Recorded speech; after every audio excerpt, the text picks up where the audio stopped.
கண்ணியத்திற்குரிய பெரியோர்களே, அருமை சகோதரர்களே, எல்லாம் வல்ல அல்லாஹினுடைய நல்லடியார்களே, புனிதமிக்க ரமதான் மாதத்தினுடைய கடைசி 10 நாட்கள் வேகமாக ஓடிக்கொண்டிருக்கின்றன. எல்லாம் வல்ல அல்லாஹு தஆலா இந்த ரமதானில் நாம் செய்யக்கூடிய எல்லா நல்ல அமல்களையும் ஏற்றுக்கொண்டு தன்னுடைய கோடான கோடி அடியார்களுக்கு அவன் இறக்கி வைக்கக்கூடிய எல்லா பாக்கியங்களையும் எல்லா அருள்களையும் நமக்கு நிறைவாக முழுமையாக வழங்கியருள் புரிவானாக. ரமதானுடைய இந்த கடைசி நாட்களை லைலத்துல் கதிர் என்கின்ற 1000 மாதங்களை விட சிறந்த இரவை தேடி அடைந்து கொள்ளக்கூடிய நல்லடியார்களாக எல்லாம் வல்ல அல்லாஹ் நம் அனைவரையும் ஆக்கியருள் புரிவானாக. ரமதான் நம்மை விட்டும் விடைபெற்று செல்லுகின்ற போது அல்லாஹ்வினுடைய ரஹ்மத் என்கின்ற கருணையையும் மக்ஃபிரத் என்கிற பாவ மன்னிப்பையும் நரக விடுதலையையும் பெற்றுக்கொண்ட பாக்கியசாலிகளாக எல்லாம் வல்ல அல்லாஹ் நம் அனைவரையும் ஏற்றுக்கொள்வானாக. அன்புக்குரிய சகோதரர்களே, புனிதமிக்க ரமதான் மதத்தினுடைய கடைசி வெள்ளிக்கிழமை அல் குதுஸ் தினம், பைத்துல் முகத்தஸ் நாள் என்று உலகமெங்கும் வாழுகின்ற முஸ்லிம்கள் இந்த நாளை கடைபிடித்து வருகின்றார்கள்.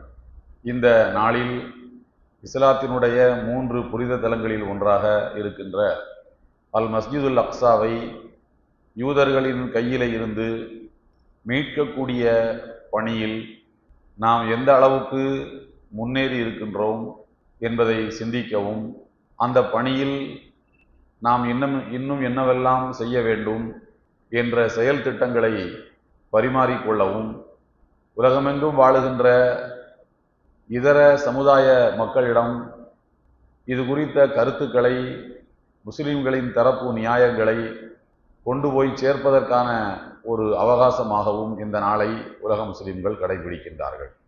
இது 1979வது ஆண்டிலே இருந்து இந்த நாள் கடைபிடிக்கப்பட்டு வருகிறது, சுமார் 50 ஆண்டு காலமாக.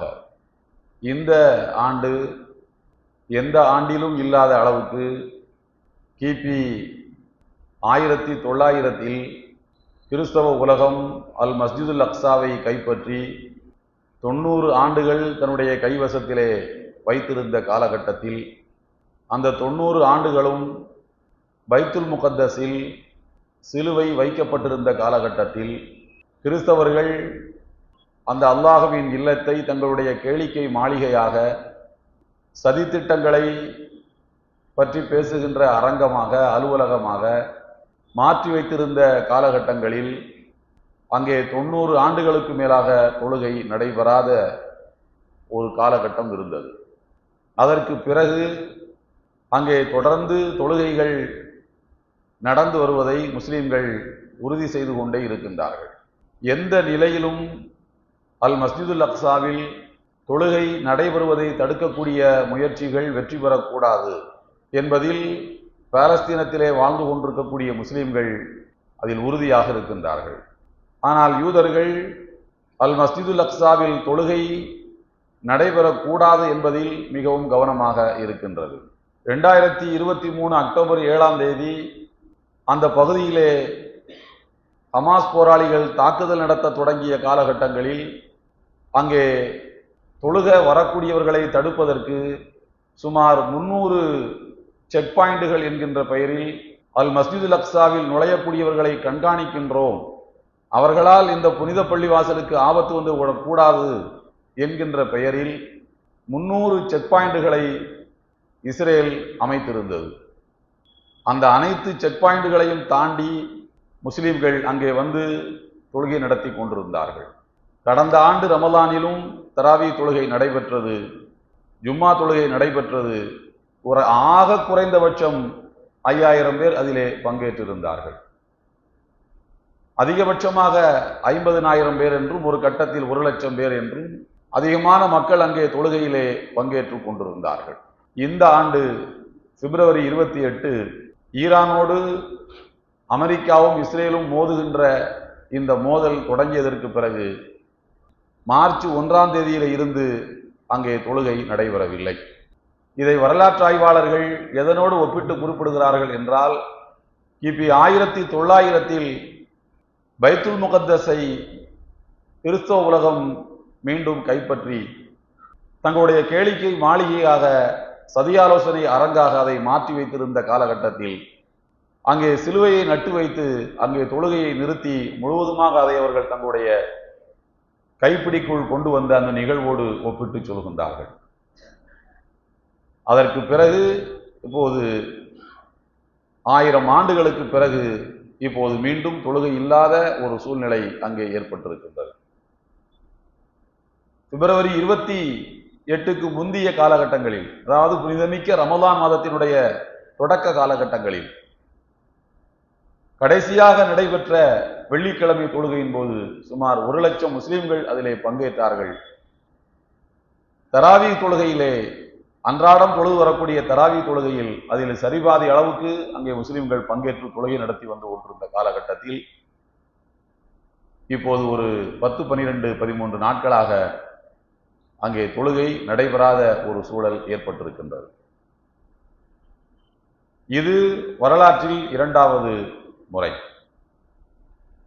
எனவே இது மிகவும் சீரியஸாக, மிகவும் கவனமாக முஸ்லிம் சமுதாயம் அணுக வேண்டிய ஒரு விஷயம் என்று சர்வதேச பார்வையாளர்கள் சொல்லி காட்டுகின்றார்கள். அது மட்டுமல்லாமல் நடைபெற்றுக் கொண்டிருக்கக்கூடிய இந்த மோதலை பயன்படுத்தி அந்த பகுதியிலே வாழுகின்ற முஸ்லிம்களை மிகுந்த கெடுபிடிகளுக்கு ஆளாக்கி வருகின்றது அங்கே இருக்கக்கூடிய இஸ்ரேல். ஆனால் முஸ்லிம்கள் இதற்கு கொஞ்சம் கூட தயங்காமல், சளைக்காமல் அடைத்து வைக்கப்பட்டிருக்கக்கூடிய அல் மஸ்ஜிதுல் அக்ஸாவினுடைய வாசலுக்கு வெளியிலே கிப்லாவை முன்னோக்கி பல்லாயிரக்கணக்கிலே மக்கள் திரண்டு அங்கே தொழுகையை வீதிகளிலே நடத்தி கொண்டு இருக்கின்றார்கள். அதன் மூலம் அந்த பள்ளிவாசல் உலக முஸ்லிம்களுக்கு சொந்தமானது, அதை தடுக்கின்ற உரிமை யாருக்கும் இல்லை என்பதை அவர்கள் தங்களுடைய செயலால் காட்டிக்கொண்டு இருக்கின்றார்கள். ஏனென்றால் இஸ்லாத்தை பொறுத்த அளவில் அல் மஸ்ஜிதுல் அக்ஸா என்பது மிகவும் வரலாற்று பூர்வமானது. ஒரு நபி தோழர் ரசூலுல்லாஹி ஸல்லல்லாஹு அலைஹி வஸல்லம் அவரிடத்திலே கேட்கின்றார், அல்லாஹ்வுடைய திருத்தூதரே, நான் அல் மஸ்ஜிதுல் அக்ஸாவில் சென்று ரமலான் மாதத்தில் இஅ்திகாஃப் இருக்க வேண்டும் என்று நான் நியத் வைத்து விட்டேன். நான் அதை நிறைவேற்ற வேண்டும் என்று விரும்புகின்றேன், ஆசைப்படுகின்றேன். ஆனால் அது வெகு தூரத்தில் இருக்கின்றது என்று தன்னுடைய தயக்கத்தை, அவருடைய சிரமத்தை, அதை நிறைவேற்றுவதில் தனக்கு இருக்கக்கூடிய இடர்பாடுகளை அவர் மறைமுகமாக, நேரடியாக அல்ல, மறைமுகமாக எடுத்து சொன்னபோது நபிகள் நாயகம் ஸல்லல்லாஹு அலைஹி வஸல்லம் அவர்கள் சொன்னார்கள், நீ அல் மஸ்ஜிதுல் அக்ஸாவில் சென்று இஅ்திகாஃப் இருப்பதாக நியத் வைத்திருந்தாலும் இங்கே அல் மஸ்ஜிதுல் ஹராம் என்கின்ற காபத்துல்லாவில், புனித பள்ளி வாசலில் அந்த இஅ்திகாஃபை நீ இருந்து கொள். ஏனென்றால் ஒருவர் அல் மஸ்ஜிதுல் அக்ஸாவில் இஅ்திகாஃப் இருப்பதாக நியத் வைத்துவிட்டு அதைவிட நன்மை அதிகம் உள்ள ஒரு பள்ளிவாசலில் இருந்தால் அந்த இஅ்திகாஃப் நிறைவேறிவிடும். அதைவிட நன்மையில் குறைவான ஒன்றில்தான் நீ இருக்க முடியாது, இருந்தால் அந்த நன்மை அது நிறைவேறியதாக ஆகாது என்று நபிகள் நாயகம் ஸல்லல்லாஹு அலைஹி வஸல்லம் அவர்கள் அவருக்கு எடுத்துரைத்தார்கள். உதாரணத்துக்கு, நம்முடைய பள்ளிவாசலில் இஅ்திகாஃப் இருப்பதாக நியத் வைத்துவிட்டு அல் மஸ்ஜிதுல் அக்ஸாவில் இருந்தால் அதற்குரிய நன்மை கிடைத்துவிடும். மஸ்ஜிது நபவியில் இருந்தால் கிடைத்துவிடும், காபத்துல்லாவில் இருந்தால் கிடைத்துவிடும். காபத்துல்லாவில் இருப்பதாக நியத் வைத்துவிட்டு அல் மஸ்ஜிது நபவியிலேயோ அல்லது அல் அக்ஸாவிலேயோ இருந்தால் அது நிறைவேறாது. எனவே உலகத்தில் மிகவும் அதிகமான நன்மைகளை அள்ளித்தரக்கூடிய ஒரு பள்ளிவாசலாக அல் மஸ்ஜிதுல் ஹராம் என்கின்ற புனித பள்ளிவாசல் இருக்கிறது. எனவே இங்கேயே நீ இஅ்திகாஃப் இருந்து கொள்ளலாம் என்று நபிகள் நாயகம் ஸல்லல்லாஹு அலைஹி வஸல்லம் அவர்கள் அந்த நபி தோழருக்கு அறிவுறுத்துகின்றார்கள். இது அல்லாமல் ரசூலுல்லாஹி ஸல்லல்லாஹு அலைஹி வஸல்லம் அவர்கள் மிஅராஜ் என்கின்ற விண்ணுலக பயணத்தை மேற்கொள்ளுகின்ற போது எல்லாம் வல்ல அல்லாஹ், பேராற்றல் மிக்க அந்த பேர் இறைவன், அவன் நினைத்திருந்தால் காபத்துல்லாவில் இருந்தே நபிகள் நாயகம் ஸல்லல்லாஹு அலைஹி வஸல்லம் அவர்களை நேராக தன் வசம் அவன் அழைத்துக் கொண்டிருக்க முடியும்.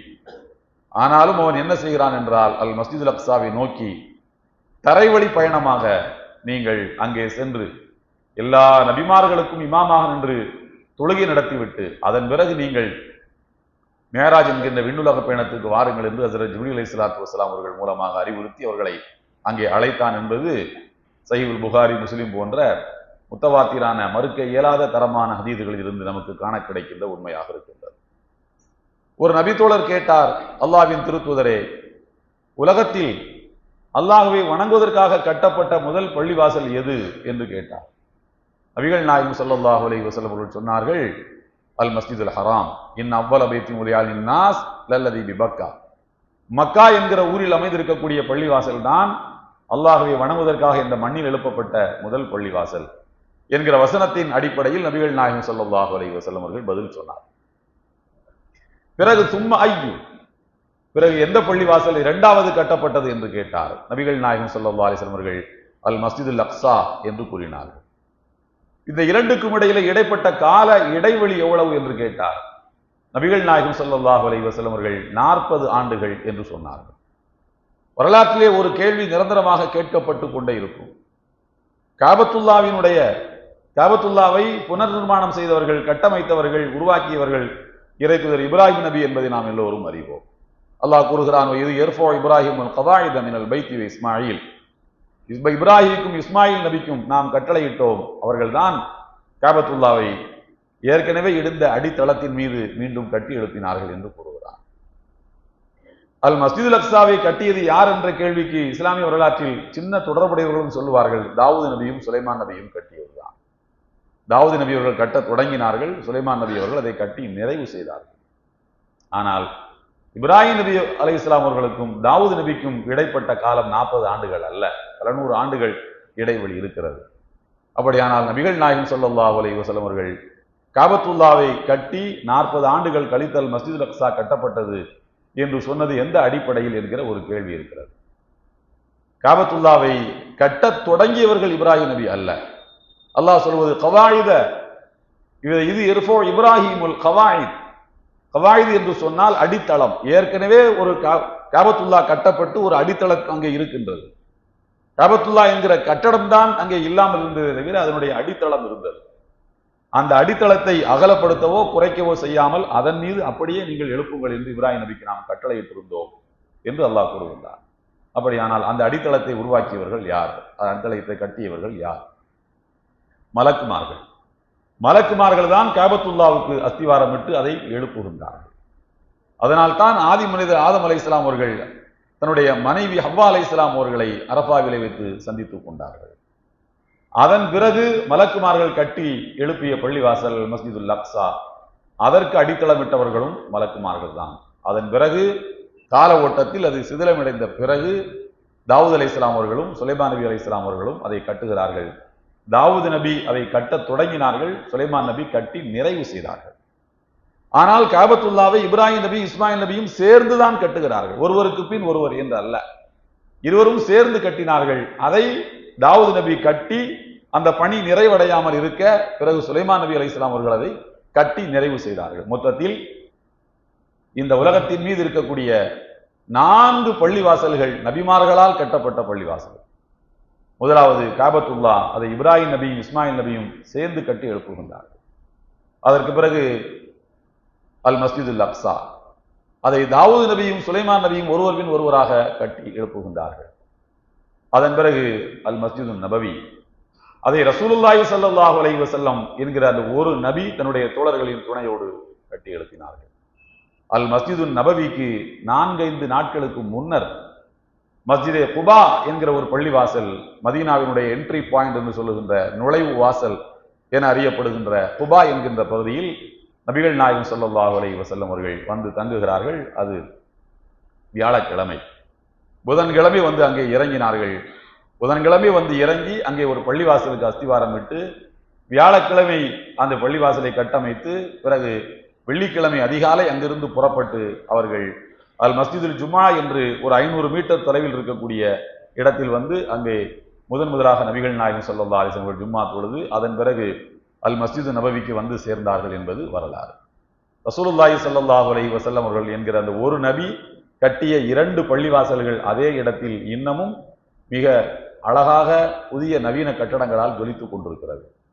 மீதம் இருக்கக்கூடிய 2 பள்ளிவாசல்கள் காபத்துல்லா இறைத்தூதர் இப்ராஹிம் நபி அலைஹிஸ்ஸலாம் அவர்கள் கட்டிய அடித்தளத்தில் இல்லாவிட்டாலும் அதை விட சற்று குறைந்து அதை சதுர அளவிலே அது வந்துவிட்டது. ஆனாலும் அந்த அடித்தளம் அடையாளமிடப்பட்டு காட்டப்பட்டிருக்கின்றது. அல் மஸ்ஜிதுல் அக்ஸா என்கிற பள்ளிவாசல் தாவூத் அலைஹிஸ்ஸலாம் அவர்கள் கட்டிய அதே அஸ்திவாரத்தில், சுலைமான் நபி அலைஹிஸ்ஸலாம் அவர்கள் கட்டிய அதே அடிப்படையில் இன்னும் பத்திரமாக பூமிக்கு அடியில் இருக்கின்றது. மேலே நமக்கு தெரியக்கூடிய, இப்போது நாம் சென்றால் தொழக்கூடிய அல் மஸ்ஜிதுல் அக்ஸா என்கின்ற அந்த பள்ளிவாசல் 5வது தளம். அதற்கு கீழ் 4 தளங்கள் இருக்கின்றன. அதற்கு கீழே 4 தளங்கள் இருக்கின்றன. அல் மஸ்ஜிதுல் அக்ஸாவுக்கு நாங்கள் சென்றிருந்த போது எங்களுடைய வழிகாட்டி எங்களை வாருங்கள் வாருங்கள் என்று வேக வேகமாக எங்களை அழைத்துக் கொண்டு ஓடி ஓடி போனார். நாங்கள் பின்னாலேயே சென்றோம். சென்று அங்கிருந்து 3வது தளத்துக்கு எங்களை அழைத்து சென்றார். அதற்கு கீழே சொன்னார், இன்னும் மேல 1, 2, 3 என்று கணக்கு வைத்துக் கொண்டால் 4, 5 கீழே இருக்கின்றது. எங்களை 3வது தளத்துக்கு அழைத்து கொண்டு போனார். கிட்டத்தட்ட அது தரைத்தளத்தில் இருந்து ஒரு 15 அடி, அதை விட சற்று அதிகமாக கூட இருக்கலாம். அந்த தளத்துக்கு சென்று எங்களை தொழ சொன்னார். அங்குதான் நாங்கள் ஜும்மா தொழுகையை நிறைவேற்றினோம். அப்போது அவர் எல்லாம் தொழுது முடிங்கள் பிறகு நான் உங்களுக்கு சொல்கிறேன் என்றார். தொழுது முடித்த பிறகு அவர் சொன்னார், நபிகள் நாயகம் ஸல்லல்லாஹு அலைஹி வஸல்லம் அவர்கள் மேராஜுக்கு சென்றிருந்த போது இதுதான் தரைத்தளமாக இருந்தது. அவருடைய காலத்துக்கு பிறகு தரை உயர பள்ளிவாசல் மீண்டும் அது உயரமாக எழுப்பப்பட்டிருக்கிறது. 5வது தளம் கீழே இருக்கின்ற அந்த 5வது தளம் கொஞ்சம் சிதிலமடைந்து ஒரு மாதிரியாக அப்படி இருக்கிறது. அதுதான் இறைத்தூதர் தாவூத் அலைஹிஸ்ஸலாம் அவர்களும் சுலைமான் நபி அலைஹிஸ்ஸலாம் அவர்களும் கட்டியது என்பதையும் அவர் சொல்லி காட்டினார். அந்த 3வது தளத்தில் இருந்து கொஞ்சம் எட்டி பார்த்தால் ஒரு அடைத்து வைக்கப்பட்ட வாசல், ஒரு கிரில் கேட் மாதிரி போட்டு ஒரு இடம் இருக்கின்றது. அந்த இடத்தில் தான் ஒரு மறைக்கப்பட்ட ஒரு இடத்தை தொலைவில் இருந்து அந்த சுவர் வரைக்கும் இருக்கக்கூடிய தூரத்திலே பார்த்தால் ஒரு ஆர்ச் மாதிரியான ஒரு இடம் இருக்கிறது. அங்குதான் அன்னை மரியம் அலைஹிஸ்ஸலாத்து வஸ்ஸலாம் அவர்கள் தனிமையிலே அமர்ந்திருந்து இறைவனை துதித்துக் கொண்டிருந்தார்கள். அந்த இடத்தில் இருந்து கொண்டுதான் ஜக்கரியா அலைஹிஸ்ஸலாம் அவர்கள், யா அல்லாஹ் எனக்கு ஒரு ஆண் குழந்தையை கொடு, ஒரு நல்ல வாரிசை கொடு, இந்த தூதுத்துவத்தை, என்னுடைய இறை பணியை நிறைவேற்றுகின்ற ஒரு பிள்ளையாக அந்த பிள்ளை இருக்க வேண்டும் என்று அவர்கள் கேட்டதை முன்னிட்டு அல்லாஹ் அவர்களுக்கு ஈயா நபி அலைஹிஸ்ஸலாம் அவர்களை கொடுத்தான் என்கின்ற வரலாற்றை எல்லாம் அவர் சொல்லி காட்டினார். பிறகு 4வது தளத்தை நீங்கள் லேசாக பார்க்க விருப்பமா என்று கேட்டால், யாருக்குத்தான் விருப்பம் இருக்காது அந்த இடத்துக்கு போனால்? ஒரு ஜன்னலை காட்டி இந்த இடத்திலே நீங்கள் நன்றாக உற்று பாருங்கள் என்று சொன்னார். பார்த்தால் அங்கே ஒரு தளம் இருப்பதற்கான அடையாளங்கள் தென்படுகின்றன. அதிலே உள்ளே என்ன தெரிகிறது என்று நீங்கள் பாருங்கள் என்றார். உள்ளே எதுவுமே தெரியவில்லை, கொஞ்சம் அரைகுறை மங்கலான வெளிச்சத்தில் இருந்தது. அப்போது அவர் சொன்னார், இந்த இடம் எதுவென்றால், இப்போது எதற்காக ஒரு காலகட்டம் வரைக்கும் இது பயன்படுத்தப்பட்டது என்று சொன்னால், நபிகள் நாயகம் ஸல்லல்லாஹு அலைஹி வஸல்லம் அவருடைய ஒரு பொன்மொழி இருக்கின்றது. உங்களில் யாராவது அவருக்கு வாய்ப்பு இருக்குமானால் அவர் அல் மஸ்ஜிதுல் அக்ஸாவில் சென்று தொழட்டும் என்று நபிகள் நாயகம் ஸல்லல்லாஹு அலைஹி வஸல்லம் அவர்கள் கூறியிருக்கின்றார்கள். முஸ்னத் அஹ்மத் என்கிற ஹதீஸ் கிதாபிலே இந்த செய்தி இடம்பெற்றிருக்கிறது. உங்களுக்கு வாய்ப்பு இருக்குமானால் நீங்கள் அல் மஸ்ஜிதுல் அக்ஸாவுக்கு சென்று நீங்கள் தொழுங்கள். அப்படி உங்களை யாருக்காவது அங்கே செல்வதற்கு ஃபமல்லம் யஸ்தத்தி அன் யாத்தியஹு, யார் அந்த பள்ளிவாசலுக்கு செல்வதற்கு அவருக்கு வாய்ப்பு இல்லையோ, சக்தி இல்லை, பொருளாதார வசதி, உடல் பலம் இவைகளெல்லாம் இல்லை என்று சொன்னால் ஃபல் யுஹ்தி இலைஹி ஸைத்தா, அந்த பள்ளிவாசலுக்கு விளக்கேற்றுவதற்கு கொஞ்சம் எண்ணெயை நீங்கள் அனுப்பி வையுங்கள் என்று நபிகள் நாயகம் ஸல்லல்லாஹு அலைஹி வஸல்லம் அவர்கள் கூறியிருக்கின்றார்கள். யுஸ்ரது ஃபீ கனாதீலிஹி, அங்கே தொங்கிக் கொண்டிருக்கக்கூடிய, அந்த காலத்துல உயரத்திலே விளக்கு மாட்டி வைத்திருப்பார்கள். எண்ணெய் ஊற்றி திரி வச்சு எரிச்சுதான், உயரமா இருந்தாதான் வெளிச்சம் எல்லா பக்கமும் வரும் என்பதற்காக. அங்கே தொங்கிக் கொண்டிருக்கக்கூடிய விளக்குகள் எரிய விடப்படுவதற்கு கொஞ்சம் எண்ணெயை நீங்கள் அனுப்புங்கள் என்று நபிகள் நாயகம் ஸல்லல்லாஹு அலைஹி வஸல்லம் அவர்கள் கூறியிருக்கின்றார்கள். இந்த ஒரு ஹதீஸை செயல்படுத்துவதற்காக அங்கே அல் மஸ்ஜிதுல் அக்ஸாவுக்கு வர இயலாத முஸ்லிம்கள், உலகமெங்கும் வாழுகின்ற முஸ்லிம்கள் எண்ணெயை அனுப்பி கொண்டே இருப்பார்கள். எண்ணெய் வந்து கொண்டே இருக்கும். சின்ன பாட்டில் இருந்து பெரிய பாட்டில் வரைக்கும் எண்ணெய் வந்து கொண்டே இருக்கும். அந்த பள்ளிவாசலுக்கு வர இயலாதவர்கள் எண்ணெயையாவது அனுப்புங்கள் என்று நபிகள் நாயகம் ஸல்லல்லாஹு அலைஹி வஸல்லம் அவர்கள் சொன்னார்களே என்பதற்காக அந்த எண்ணெய்களை எல்லாம், அனுப்பி வைக்கப்படுகின்ற எண்ணெய்களை எல்லாம் சேர்த்து வைக்கின்ற இடமாக அந்த இடம் இருந்து வந்தது. இப்போது அது முழுக்க இஸ்ரேலின் கட்டுப்பாட்டில் இருக்கின்றது. அங்கே உள்ளே யாரும் செல்ல இயலாத ஒரு நிலையை ஏற்படுத்தி இருக்கின்றார்கள் என்று சொன்னதோடு அவர் முடிக்கவில்லை. அவர் சொன்னார், வாய்ப்பு இருந்தாலும் முஸ்லிம் சமுதாயம் ஒரு சுன்னத்தை நிறைவேற்ற விடாமல் இஸ்ரேல் தடுத்து விட்டது. எண்ணெயை அனுப்புகின்ற அந்த பழக்கத்தை இஸ்ரேல் நிறுத்திவிட்டது. அதன் மூலம் உலகமெங்கும் ஆளுகின்ற முஸ்லிம்களுக்கு அது நம்முடைய பள்ளிவாசல் தான் என்கின்ற உணர்வில் ஒரு பகுதியை அது அடைத்து விட்டது. என்ன அனுப்பி கொண்டிருக்கும் நமக்கும் அதுக்கு ஒரு கான்டாக்ட் இருக்கிற மாதிரியே இருக்கும், நமக்கும் அதற்கு ஒரு தொடர்பு இருக்கும். நாம உழைத்த உழைப்பில் கொஞ்சம் பணத்தை அதுக்காக செலவு பண்ணுவோம். எப்போ ஒரு மனிதன் ஒரு காரியத்துக்காக பணத்தை எடுத்து செலவு பண்ணுகிறானோ அதில் அவனுக்கு கேள்வி கேட்கின்ற உரிமை வருகிறது, அதை பராமரிக்கின்ற உரிமை தனக்கு இருப்பதாக நினைக்கிறான். அது ஏன் சொத்து, ஏன் உடைமை, ஏன் பொருள் என்று நினைக்கின்றான். பையன் தவறு செய்தால் தகப்பனுக்கு ஏன் கடுமையாக கோபம் வருகிறது? நான் வளர்த்த புள்ள, என் கண்ணு முன்னால் அப்படி ஆகக்கூடாது என்பதுதானே அதற்கு பொருள். அது மாதிரி அது எங்க, ஏன் பள்ளிவாசல், அது என்னுடைய பள்ளிவாசல், நான் என்ன அனுப்புன பள்ளிவாசல் என்று அந்த உரிமையை உலகமெங்கும் இருக்கக்கூடிய முஸ்லிம்களுக்கு அந்த பள்ளிவாசல் மேல் இருக்கக்கூடிய அந்த உரிமையை இஸ்ரேல் அரசு தார்மீக அடிப்படையிலே தடுத்து நிறுத்திவிட்டது. ஆனால் வந்து செல்வதற்கான அவகாசம் இருக்கின்றது. உலகமெங்கும் வாழக்கூடிய முஸ்லிம்கள் வரலாம், அபிஷியலா விசா வாங்கி கொண்டு வரலாம், போகலாம், தொழுகலாம், எல்லாம் செய்யலாம். ஆனால் லோக்கல்ல இருக்கக்கூடிய முஸ்லிம்களுக்கு ஏராளமான கெடுபிடிகள் இருக்கின்றன. அல் மஸ்ஜிதுல் அக்ஸாவிலே வந்து தொழ வேண்டும் என்று சொன்னால் அவர்களுக்கு ஒரு பாஸ் கொடுக்கப்படுகிறது. அந்த பாஸ்ல நம்பர்கள் இருக்கும். நீங்கள் உள்ளே நுழைய வேண்டும் என்று சொன்னால் அந்த நம்பரை வந்து ஸ்கேன் பண்ணிட்டு தான் லோக்கல் இஸ்ரேல் அந்த மிலிட்டரி வந்து ஸ்கேன் பண்ணிவிட்டு தான் அவர்களை உள்ளே விடுகின்றார்கள். இதில் என்ன இருக்கிறது, ஸ்கேன் பண்ணிட்டு போக வேண்டியதுதானே என்று நாம் இலகுவாக அதை சொல்லிவிட முடியாது. ஒருவர் எத்தனை முறை ஒரு வருஷத்துல எத்தனை தடவை ஸ்கேன் பண்ணிட்டு உள்ள வர்றாரு என்று கணக்கிட்டு அவரை இஸ்ரேல் ஸ்கேன் பண்ணுது. இவன் யாரு, இவன் ஏன் அங்க அடிக்கடி வந்து போயிட்டு இருக்கான், அவனை தடுக்க வேண்டும், அவனுக்கு என்ன பின்புலம் இருக்க முடியும் என்று கதைகளை கட்டி அவர்களை சிறைச்சாலைக்கு அனுப்பி முடக்குகின்ற அந்த உணர்வை முடக்கக்கூடிய வேலையை இஸ்ரேல் செய்து கொண்டிருப்பதை அங்கே உள்ள ஆண்களும் பெண்களும் மிக உருக்கமாக நம்மிடத்தில் இங்கே செல்கின்ற போது சொல்லி காட்டினார்கள். சில ஆண்களும் பெண்களும் வந்து இரவு ஒரு 10 மணிக்கெல்லாம் 10-10:30 மணிக்கெல்லாம் பள்ளிவாசலை பூட்டி விடுகின்றார்கள், பாதுகாப்பு கருதி. அது ஒரு வகையில் நல்லதும் கூட.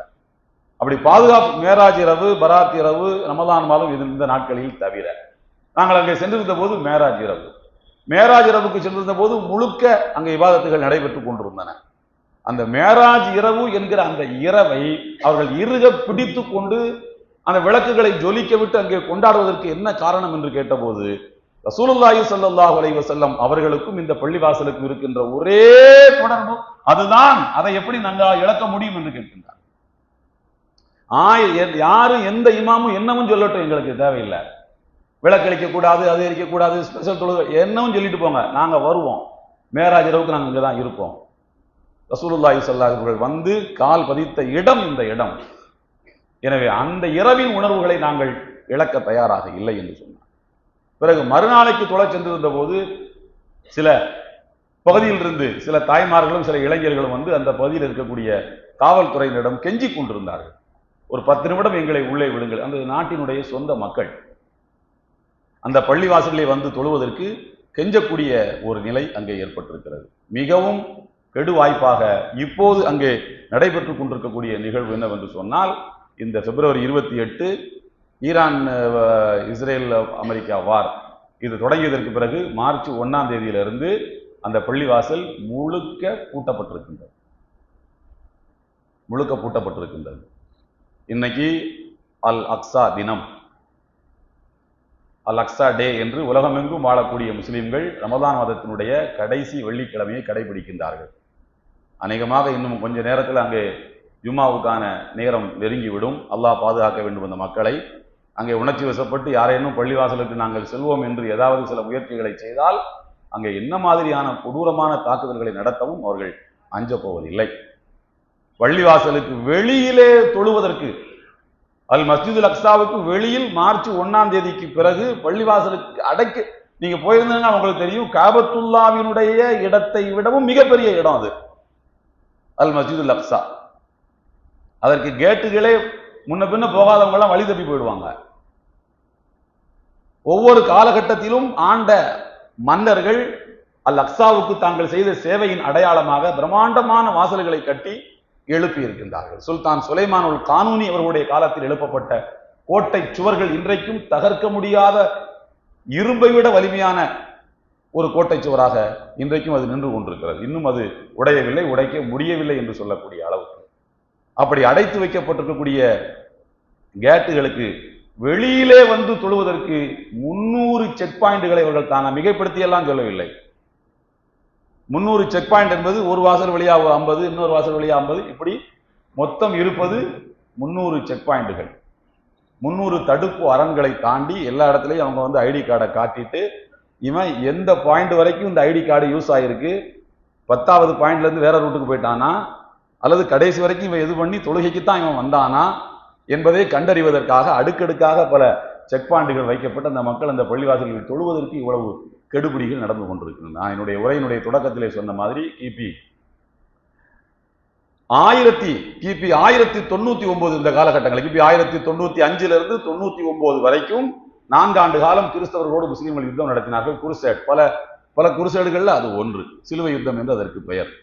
அந்த சிலுவை யுத்தத்தின் போது கிறிஸ்தவர்கள் அல் மஸ்ஜித் அக்ஸாவை கைப்பற்றி 90 ஆண்டுகள் தங்களுடைய கைவசத்தில் வைத்திருந்தார்கள். அந்த 90 ஆண்டுகளிலும் அல் மஸ்ஜித் அக்ஸாவில் சிலுவை வைக்கப்பட்டிருந்தது. கிறிஸ்தவர்கள் தங்களுடைய கேளிக்கை மாளிகையாக அந்த அல் மஸ்ஜித் அக்ஸாவை பயன்படுத்தினார்கள், தங்களுடைய அலுவலகமாக பயன்படுத்தி வந்தார்கள். அந்த 90 ஆண்டு காலம் அங்கே தொழுகை நடைபெறவில்லை. அதன் பிறகு சுல்தான் சலாஹுத்தீன் அய்யூபி அதை மீட்டதற்கு பிறகு தொழுகை நடைபெற்று கொண்டே இருந்தது. இப்போ மார்ச் 1ஆம் தேதியில இருந்துதான் தொழுகை நடைபெறவில்லை என்றால் எவ்வளவு பெரிய ஆபத்தில் அந்த மக்கள் இருக்கிறார்கள். ஒரு பள்ளிவாசல் முழுக்க முஸ்லிம்களின் வழிபாட்டு உரிமையில இருந்து அகற்றப்பட்டிருக்கின்றது, 3 புனித தலங்களில் ஒன்று.